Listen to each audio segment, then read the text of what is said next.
Hi everyone, today instead of my usual video I'm going to share with you a presentation that I'm doing on Saturday the 22nd of June on the occasion of London Rivers Week 2024. And so this is also going to be a really good opportunity for me to practice my presentation. So I hope that you enjoy it. Let's go. So today, Saturday the 22nd of June, it is the first day of London Rivers Week 2024. And I'm doing a presentation on the Isle of Dogs, just opposite Greenwich. And I was invited by Thames 21 to do this. Thames 21 are a great organisation that do lots of work cleaning up the rivers, amongst other things. So anyway, what is London Rivers Week?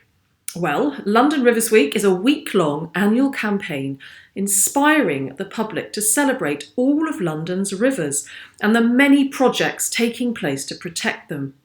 This year's theme is London is a River City, with a focus on health and well-being and cultural activities.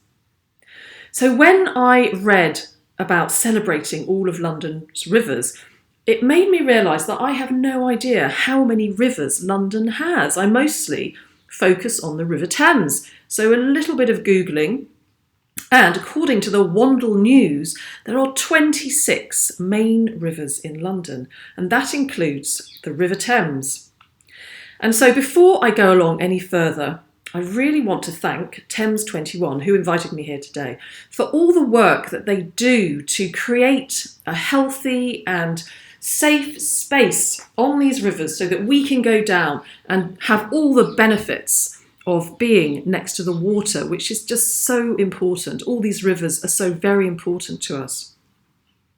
And not just to us, they're also important to the wildlife. And one of my treasured memories is years ago when a seal literally jumped out of the River Thames and seemed to want to make friends with me. And not only with me, but with my dog at that time, who was called Misha. Now this seal, she had a tag on her, so we were able to identify her. She was called Judo, and she came from a seal rehabilitation centre in Norfolk, and she'd been set free, and she found a home in the Thames. She absolutely loved it, and we saw her on several occasions eating fish, so she really just seemed to have a very happy life in the Thames. And Misha the dog was extremely confused, but also enjoyed meeting Judo the seal. And talking of dogs, and this hasn't got anything to do with mudlarking, but when I was actually looking up some information about how many rivers there are in London, I came across a book online that was actually published in 1758, a description of the River Thames with the City of London's jurisdiction and conservancy. And I was really thrilled to read in it lots of little snippets of information of places all along the River Thames, including the Isle of Dogs, where I'm actually giving this talk. And it explains why the Isle of Dogs is called the Isle of Dogs. And so I thought that you might like to know, so I'm going to share it with you. And so it's called the Isle of Dogs as it is reported that a waterman murdered a man in this place who had a dog with him which would not leave his dead master until hunger made him swim over the river to Greenwich, which being frequently repeated was observed by the waterman working there, who, following the dog, by that means discovered the body of the murdered man. Soon after, the dog, returning on his accustomed errand to Greenwich, snarled at a waterman who sat there, and he would not be beaten off, which encouraged the bystanders who knew of the murder to apprehend this waterman, who thereupon confessed the fact, and after due prosecution at law was hanged on this spot. So I don't know if that's the real reason that the Isle of Dogs is called the Isle of Dogs. I know that there's several theories, but this book was published in 1758, so a long time ago, so maybe it is the real reason that the Isle of Dogs is so called. So there's a little bit of miscellaneous information for you. So I today am going to be focusing on the River Thames. The Thames, which John Burns, the 19th century MP, described as liquid history. It's a river that has provided me with a source of constant inspiration, and it's somewhere where I feel very calm and happy and in the moment. It's funny though, because I never ever imagined that I would ever live in London. It's something that I thought I would never do. But in 1998, I moved to London from Cornwall and I lived very, very close to Greenwich. And when I discovered the beaches on Greenwich, the Thames foreshore at low tide, they really were like replacement beaches that I missed in Cornwall. And as you can see from this London Transport publication, which was published in 1973, they describe in it Greenwich as London with the smell of the sea. And indeed, if we look at this photograph from the late 19th, early 20th century, we can see there that children and families used to treat the foreshore at Greenwich just like a beach. And I wonder if I've ever found anything that these children in the photograph here may have dropped all those years ago. It didn't take me very long to discover the foreshore when I moved to the place near Greenwich where I live.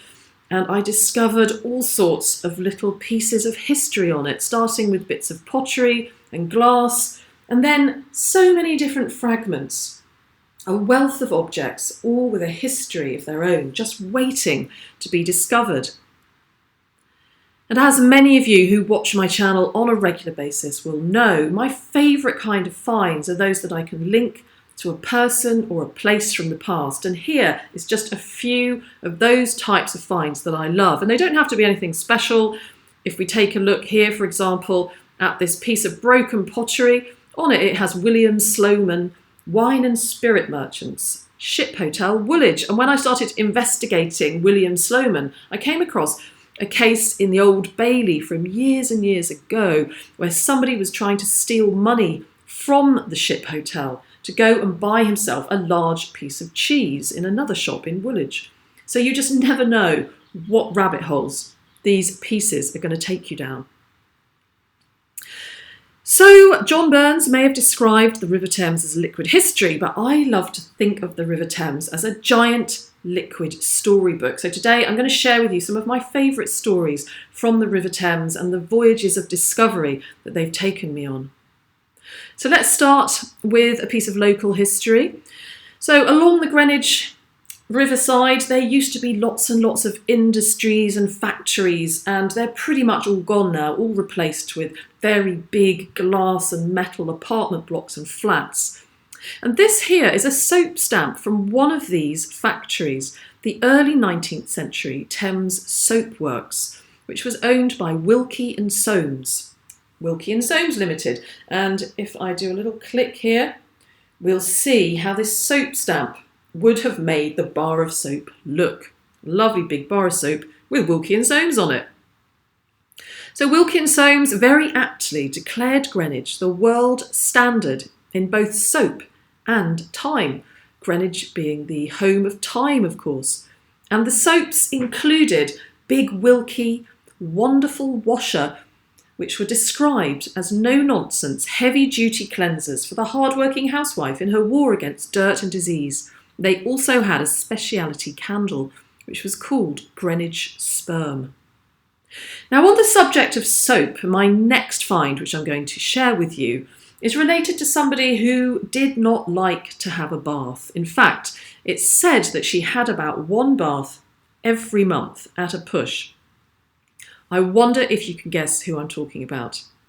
This coin here was a very, very special find.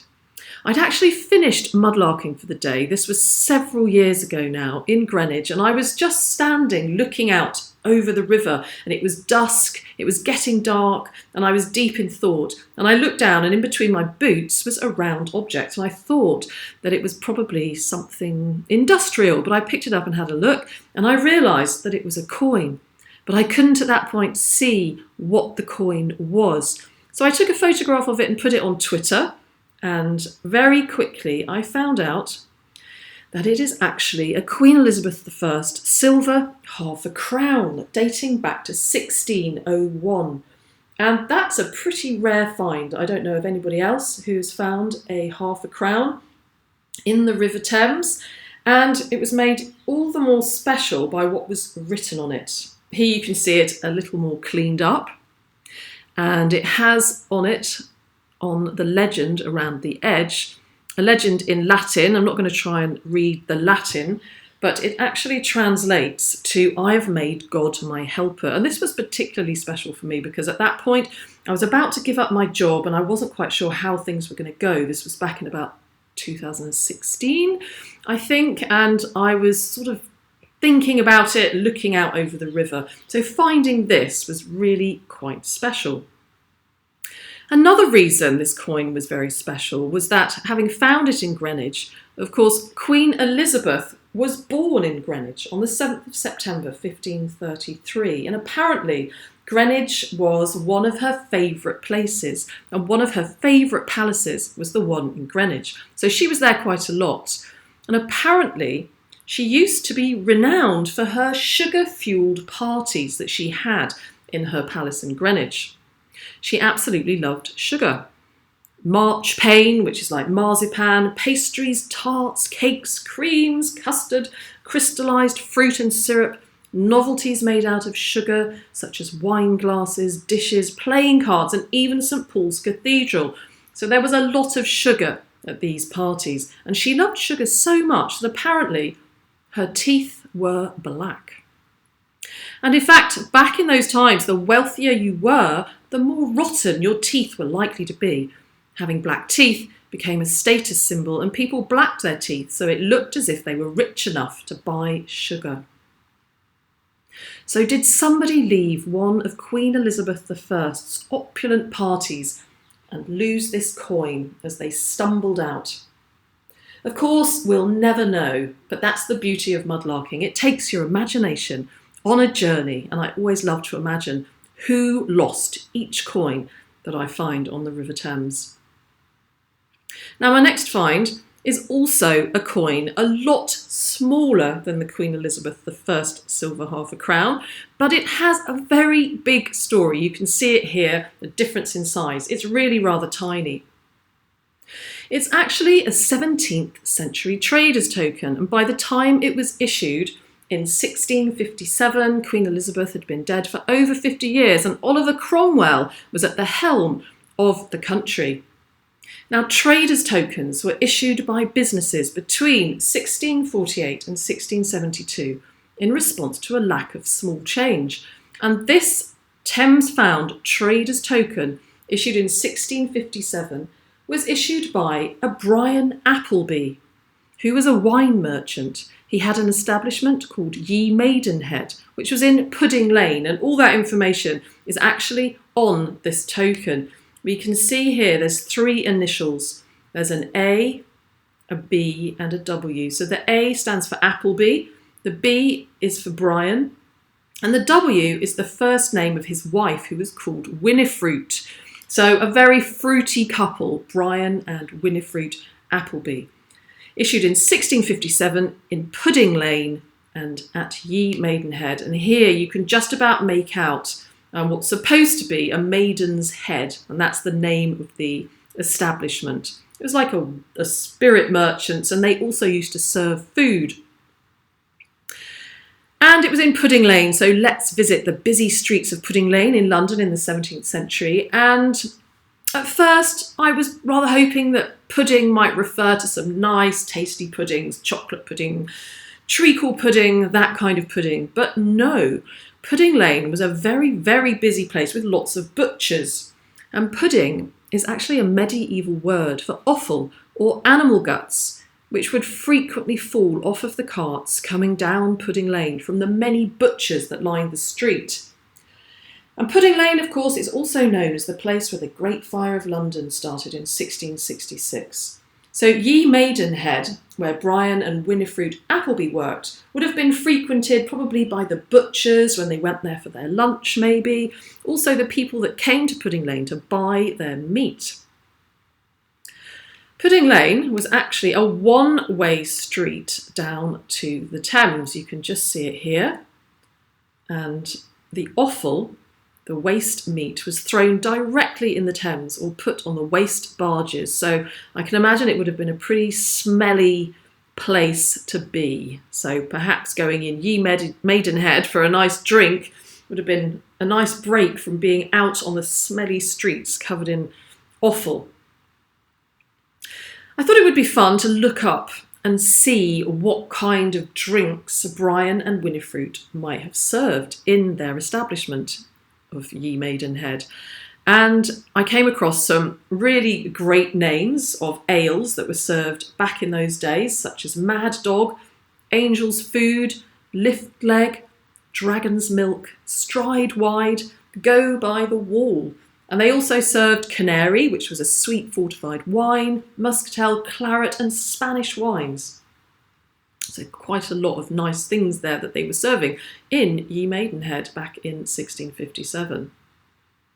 And when I hold this little token in my hand, it's so tiny, I can't help think how amazing it is that Brian and Winifred Appleby might have visited Farriner's Bakery, which is where the fire is supposed to have started, to buy bread to serve in Ye Maidenhead in the years leading up to the Great Fire of London in 1666. And also, isn't it just incredible that this tiny token survived to tell the tale when so many things and establishments and people that were in Pudding Lane were completely wiped off the face of the earth because of that fire? And that tiny token is still here today to tell the tale. Also, just another little detail, as a mudlark, I love finding these fragments of Bellarmine or Bartman jug featuring the bearded man who's supposed to represent a mythical wild man popular in folklore and myths of that period.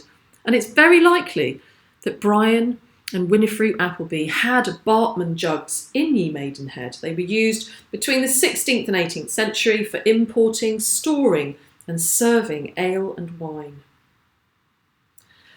So now let's come forward 200 years or so, and I want to tell you the story of Frederick Jury, who is one of my favourite people that I have discovered through one of my mudlarking finds. This little brass tag, it doesn't look terribly exciting, but on it is engraved the name F. Jury and his address 72 Woolwich Road, SE10. And because I had that information, I was able to research and find out all about the life of Frederick Jury, born in 1873.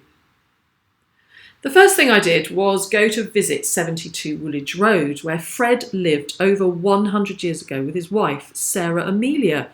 Now, Sarah Amelia was actually his landlady, and they fell in love and got married. She was about 12 years older than him, and she was running a coffee shop. And Fred was a gas stoker.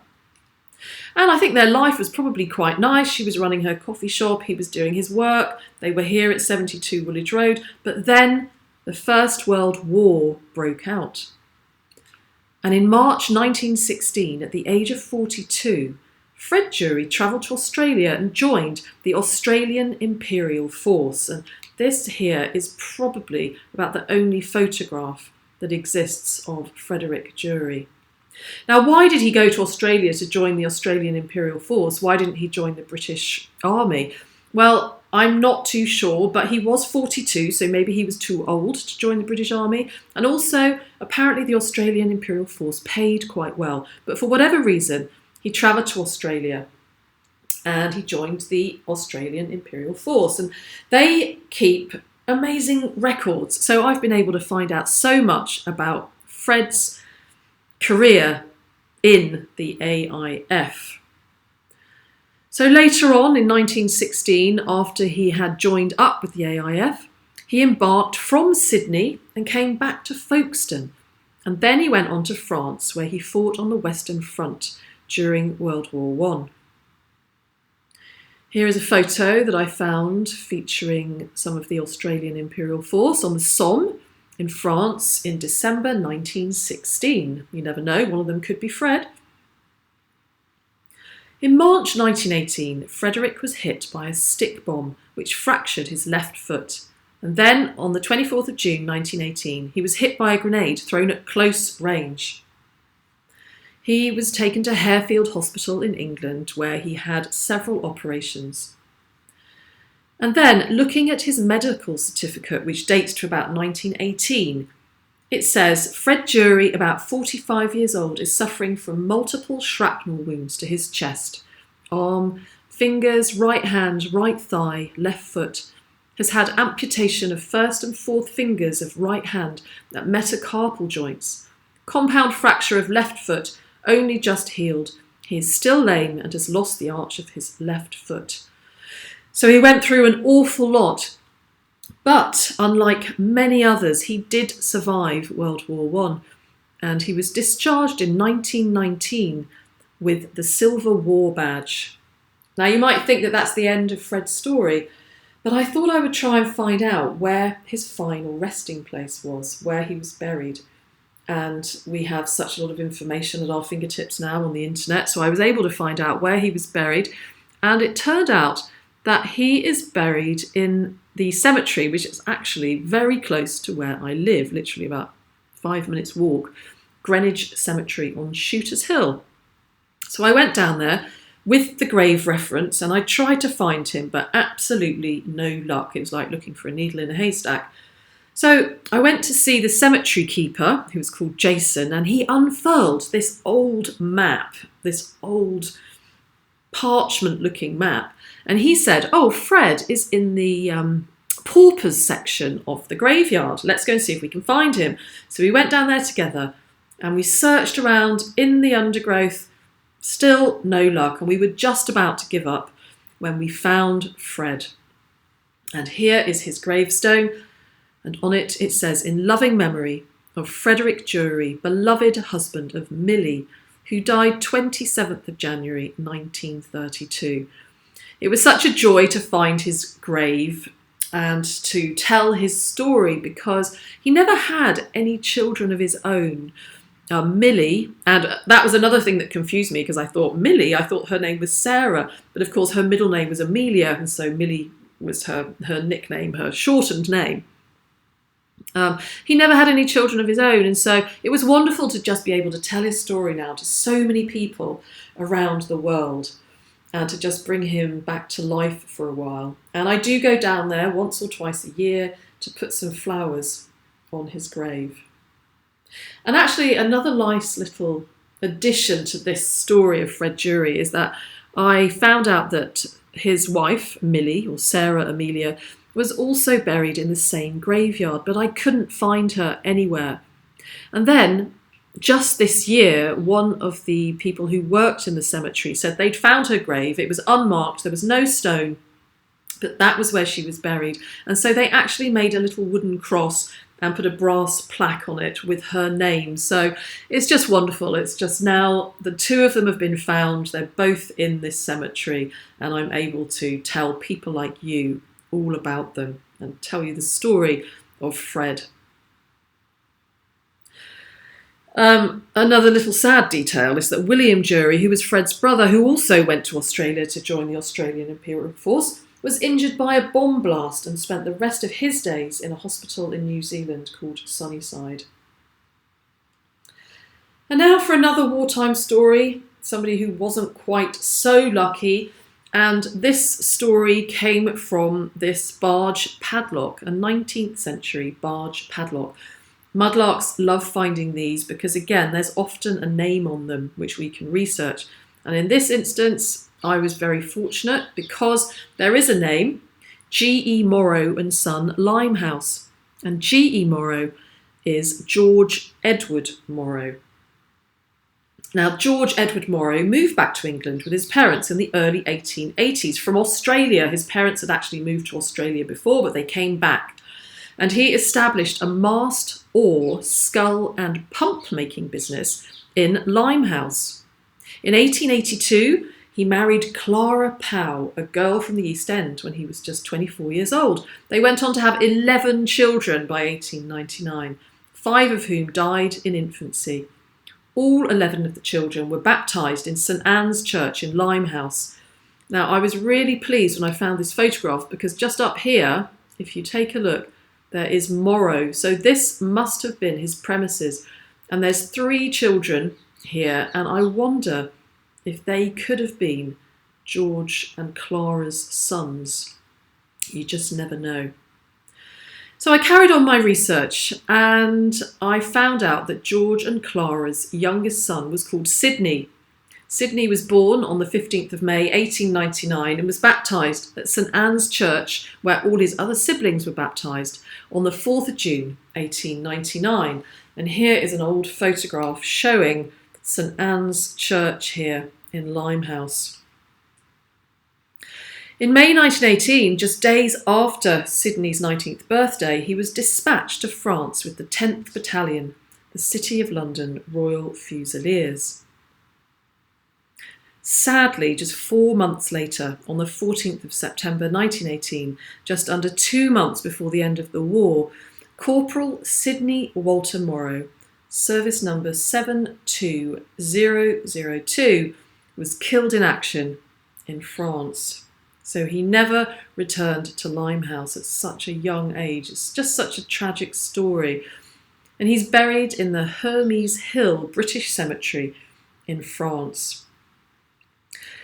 However, there is a memorial in the churchyard of St Anne's in Limehouse with the names of all the local young men who went to fight in the war and who sadly died. So I took a trip there with the padlock to see if I could find Sidney's name on the memorial.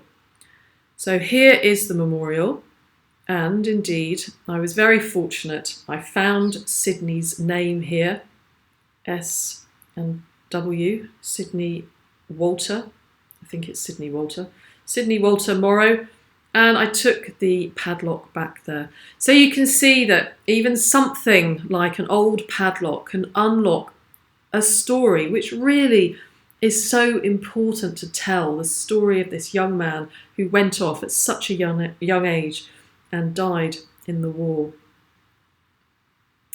So talking of wartime finds, I have found quite a few. We do find lots of ordnance on the Thames, mostly in the form of bullets and military buttons, military cap badges. And on one occasion, again a few years ago, I found a hand grenade.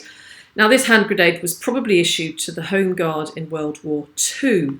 So when I found it, I called the police and they came along and had a look and confirmed that it was indeed an unexploded hand grenade. So they called the Ordnance squad, who came along and they detonated it. So now I'm going to play you the explosion and hopefully this will come across on the video. They let me film it. Very exciting. This is we can confirm the river is pretty close now. Yeah, speak nicely more to the feedback. Yeah, that was received. Stand by! By!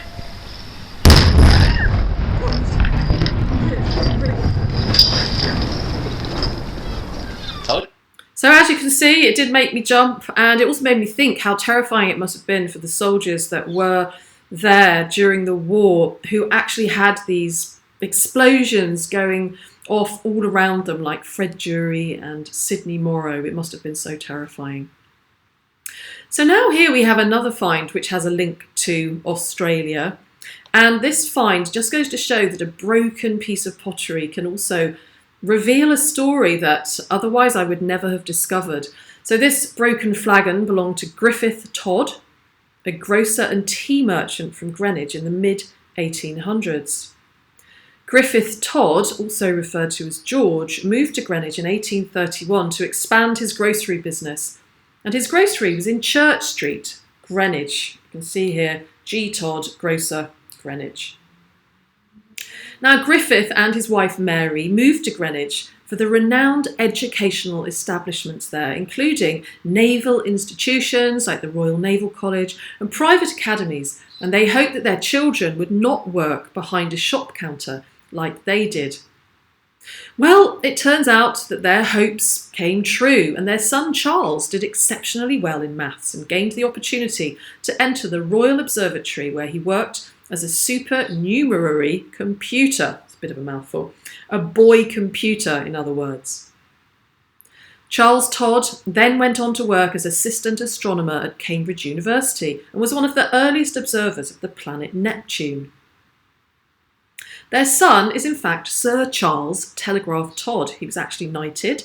He moved to Australia, where he is celebrated for his achievement in planning and organising the construction of the overland telegraph line from Adelaide to Darwin, linking Australia with the outside world.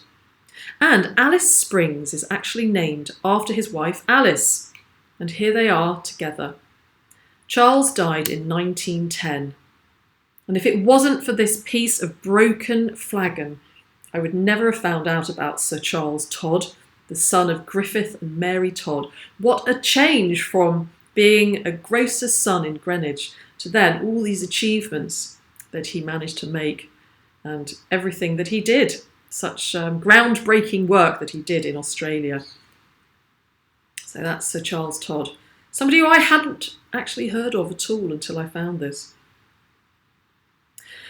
Now for the football. And it's quite funny actually, because as I'm recording this, England are playing in the other room and I think they're 1-1 at the moment. It's almost the end of the match and I don't know who has won. It's always extremely excruciating watching England because it just seems so stressful. And I have no idea if they won. By now we will know who won. But anyway, let's hope they did win. So this bottle was a great joy to pull out of the mud. It's actually a tiny little cod bottle. And it's quite rare to find them whole because children often used to break them to get the marble out. So this one, when I pulled it out, I was very happy to see that there was some embossed lettering on it and it bore the name G.P. Weaver, which stands for George Pike Weaver of Plumstead. George Pike Weaver was a mineral water manufacturer and a hotel pub magnate. He was born in 1838 and died in 1896. But not only was he a mineral water manufacturer and pub magnate, he also built the first stadium that Arsenal used to play in. In 1890, George Pike Weaver built the Invicta Stadium in Plumstead, which is Arsenal's first real stadium. And here we can see Arsenal Football Club in the late 19th century. And they played there for a couple of years, I believe, but then it all went a little bit wrong because George Pike Weaver decided he wanted to take over the club. And he also put up the rent. Now, Arsenal weren't happy about that. They didn't want to be taken over by him and they definitely didn't want to pay more rent. So they left the stadium.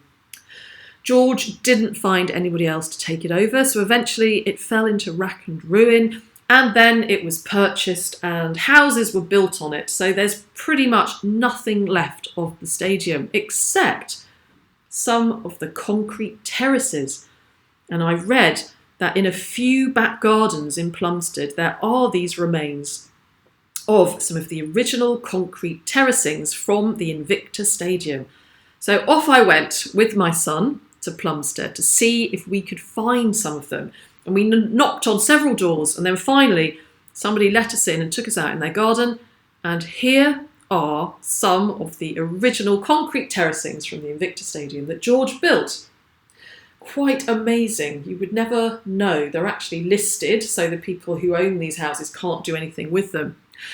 And as I sat on those terracings, I could only imagine all the cheers that used to go on back in the day when people were there watching Arsenal play. And I took the bottle with me to reunite George Pike Weaver and Invicta Stadium for one last time. And again, as I'm sitting here talking about this, I am really hoping that we are going to be cheering and that England wins the Euros. Is that going to happen? I don't know. But let's be positive. Yes, let's say it is going to happen. Let's hope so. What do you think?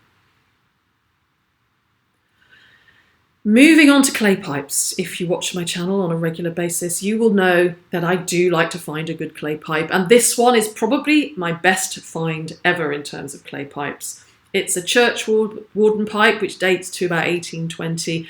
And look at that amazing curve. And how did that not break? Well, I think it's just a case of good timing and that if I hadn't have found it that day, it would certainly have broken straight away because, you know, that when the tide came in and that hit a rock, it would just snap, wouldn't it? I was so lucky to find it. But we don't always find them in one piece like that. Sometimes we just find the pipe stem, but a pipe stem can be a great find, particularly if it has a name on it. And this one does.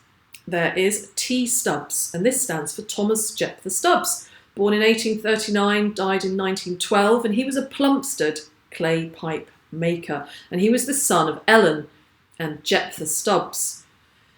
Here he is in about 1886, I believe.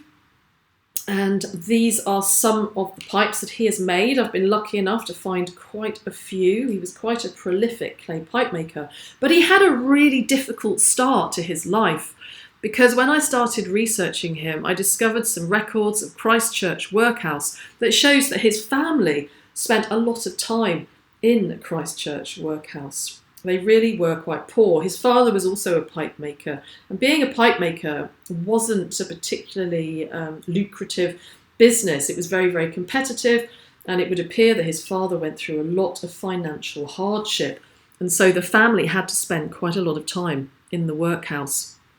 So these records are from 1848, and on further study of these records, I found that between 1847 and 1854, the Stubbs were regular visitors to the workhouse.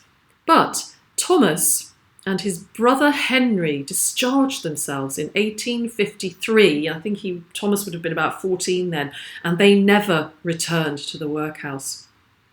Thomas set up his own clay pipe making business, and he had a family. Here he is in about 1886, surrounded by his family, his children and his wife. And it seems that he probably did pretty well.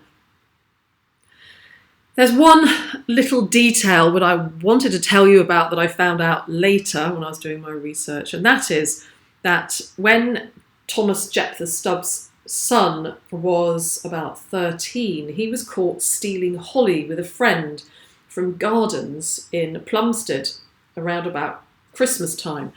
And these two young lads, they ended up in court, and the judge said to the fathers, "We are going to let you punish your sons in the way that you see fit." So Thomas Jephthah Stubbs said to his son, "Okay, you're going to go and spend Christmas in Greenwich Workhouse," and this is Greenwich Workhouse. So he sent his son off for a week to spend Christmas in the workhouse. Maybe he did this to teach his son a lesson, knowing that if he experienced what he did when he was a child, he would then grow up to be successful and never steal again. Who knows? But it's quite a harsh punishment, isn't it? And I expect that his son probably didn't go and steal holly again, or at least if he did, he made sure that he was not caught. So here he is, looking very dapper in his suit with his watch in his pocket there. And what's nice about this story is that over 100 years later, the descendants of Thomas Jephthah Stubbs now run Tavern Snacks, which is based in Charlton. And on their website, it says Thomas Jephthah Stubbs manufactured and delivered clay pipes to public houses in East and South East London by horse and cart. Today, pipes have been replaced by snack foods and vehicles are no longer horse-drawn. So that's great. The story of the Stubbs family is still continuing, and I'm sure that Thomas Jephthah Stubbs would be very proud of his descendants. Oh, and while we're at it, let's have a little pipe extraction. So I can see that there's a pipe here, and I'm really wanting to know if it's got a long stem, so I'm going to ease it out. Let's see. Quite hopeful. Let's see. So that's mid-1700s by the shape of the ball. So give it a little tug. Here it comes. And out it comes. Very nice. It just needs a little clean. There we are. We can't have a mudlarking video without a little extraction now, can we? Oh, now this is one of my favourite recent finds. I found this on Easter Day last year, and it was amazing that I spotted it, actually, quite miraculous. But I saw, first of all, this jay here just glinting at me in the sunlight, and there you see an R. I was so excited, and so I carefully dug it out, and it turned out to be a beautiful pewter tavern mug with a name and an address. What a dream, my absolute dream find. And on this mug is the name James Burrows. Rose and Crown, Lower Thames Street. Now, James Burrows was the landlord of the Rose and Crown from 1830 to about 1850. And when I started researching him, I came across a newspaper article which told of the time when James Burrows was the witness at the inquest of one of his customers' death, a sad death in the River Thames. And I'm going to show you that in a moment. But first of all, let's have a closer look at this mug.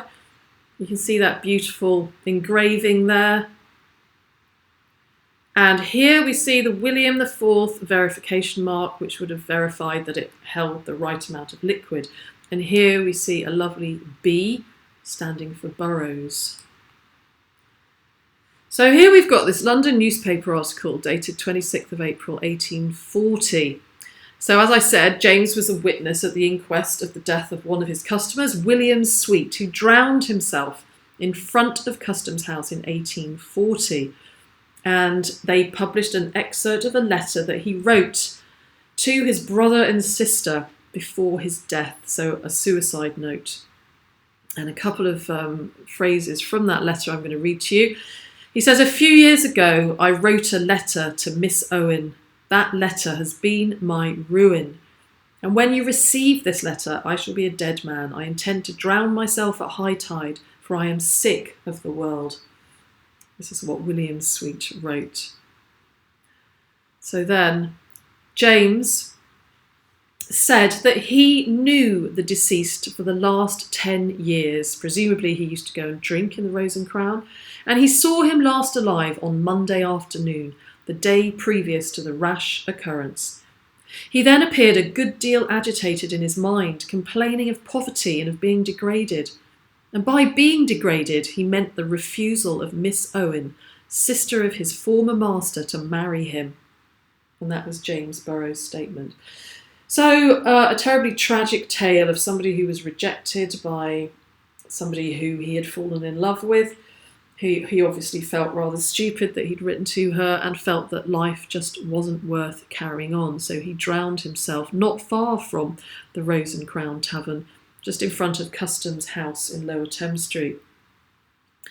This was so terribly sad, and I wanted to do something to just remember William Sweet and also James Burrows. So I went down to the foreshore at the Custom House and took the mug down there with me and some beer and made a toast to William Sweet and James Burrows, just to remember them and remember in particular what William went through all those years ago. And there is a video on YouTube of that, of when I went down to the foreshore, when we were allowed to go down to the foreshore in front of Customs House, because actually we're not allowed to go down there anymore. But yeah, one of these kinds of finds, again, I think these stories are important to tell and just to remember these everyday people like poor William Sweet. Now, thinking of ordinary people who are forgotten, this find is a barrel bunghole from a barrel from Nicholson's Brewery in East London. And it took me on a journey where I discovered a whole host of people, ordinary people who would otherwise have been forgotten. And I'm going to explain to you how this came about. But first of all, here are some barrels. The bunghole would have been in a barrel like this, probably containing ale or beer. And here's a close-up of it. So it's Nicholson's Brewery from Bromley, East London. So I started researching this, and it led me to discover a place called Postman's Park in London. Now, if you're ever in London, or maybe you live in London, and you might know Postman's Park, but it's not that well known. It's a little park which is very close to St Paul's Cathedral, and it's well worth a visit.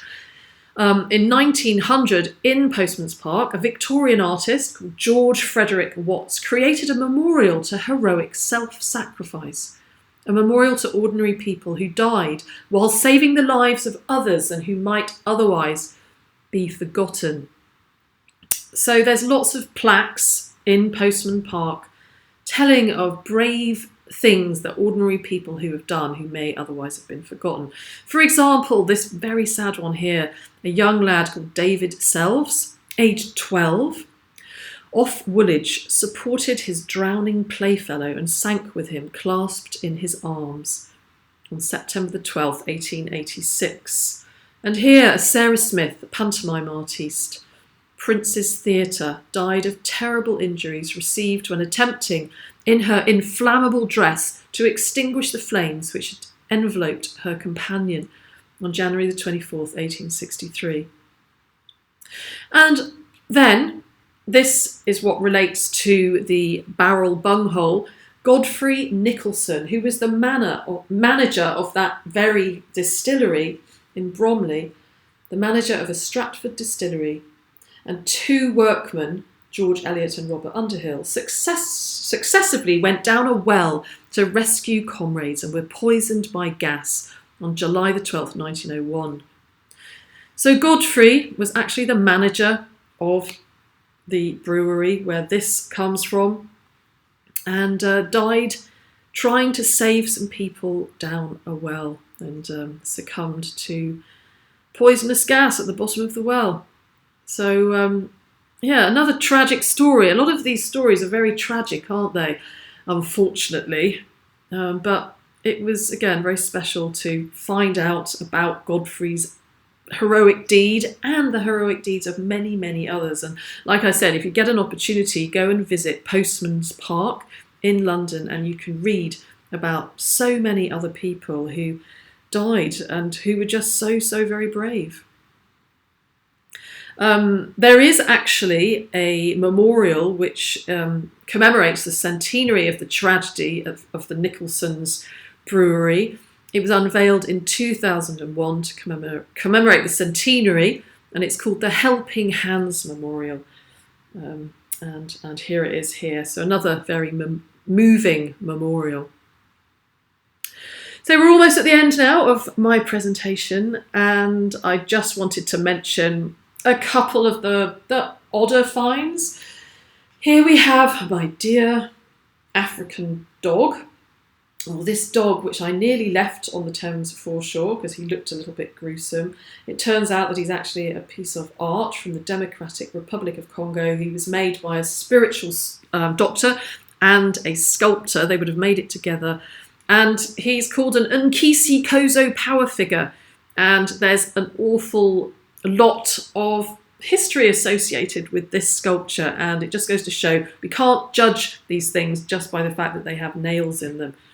The nails are actually representing oaths and promises, and he has a little backpack where he carries his medicines, and he's often on a journey, apparently. So I have found out quite a lot about him, and after my initial sort of hesitation, I now have him here in my studio. In fact, he's actually behind me. Let me grab him here. We are now the greatest of friends. And one day, maybe he will end up back in the Democratic Republic of Congo. But for now, he has a home here in my studio. And despite his gruesome looks, he's actually a perfectly nice piece of art. And we are the greatest of friends. Here are some other examples. There's lots of them in the museum, and usually they're in human form, and they're called Minkisi. But this dog form is called an Nkisi. And here he is on my chest of drawers in my studio. I also find quite a lot of messages in bottles. In fact, I've now found about 130 over the years. And one of my favourite ones that I want to tell you about is one which was sent by a young boy called Jack Hodges, and he wrote, "I wish I could be a Dino Thunder Power Ranger, the Red Ranger from Jack Hodges." Now, I put a photograph of this on Twitter, and it was retweeted hundreds of times, and miraculously, we managed to trace Jack Hodges' family. And so I sent him a red Power Ranger outfit, and he sent back a picture of himself in the red Power Ranger outfit. Now, this was several years ago now, and so I think that Jack must probably be, gosh, he might even be in his 20s now. So I must get in touch with him and ask him if he remembers. writing that letter. In fact, I'm going to do a video soon, I think, about all my messages in bottles, because there's some fantastic stories to be told there as well. There's also lots of Thames lost toys. I have many of those, and some of you have adopted a Thames toy along with an adoption certificate. And there are, of course, religious offerings to be found in the River Thames. Lots and lots of votive offerings. They're thrown in by every single religion or people with no religion at all. It's a spiritual place, the river. Water is associated with spirituality, and the River Thames is a holy river. So there are plenty of offerings, and more they are becoming sustainable and dissolvable in the river, which is great. So what will future mudlarks think of our rubbish, the things that they are going to find in 100 years' time? Unfortunately, there's a lot of plastic in the River Thames. I do try and raise awareness of that by collecting that plastic and by making sculptures with them. And here is one that I'm particularly proud of, and that is my, well, I like to think that he's a cormorant, but I don't know, maybe more of a dragon or a phoenix, completely made of plastic collected along the Thames foreshore. Here he is in all his glory. And this fish was made with lighters also collected along the River Thames. So we can all play a part in helping to keep our rivers clean by just being aware of what we do with our bottles and our disposable things like cups. We can try and just be a little bit more sustainable. And you can also join Thames 21 in some of their clean-up events. If you're in London or if you're in the UK, take a look on their website and see how you can get involved and take part in beach cleans, litter surveys. There's all sorts of things that we can do. So I really would urge you to take a look. And if you don't live in London, of course, anywhere that you live, you can always help to clean up our rivers that are so very, very important to us. So I hope that you've enjoyed that. It was a lot of fun talking about some of my favourite finds. It's always very, very difficult choosing which finds to talk about. And, you know, I'm sure that there's going to be many more finds in the future. And I'm just so grateful that I have the opportunity to share all these stories with an audience such as yourself. So I'd like to say a big thank you for watching. And I hope that you go on to have an excellent day. And thank you for sharing with me this presentation on the occasion of London Rivers Week 2024. And I wish you a great week until I see you again. And yeah, lastly, I hope that England won that football match that they're playing this evening. And I'm now going to go and check. All right, take care, everyone. Sending you lots of love and see you again soon. Bye-bye.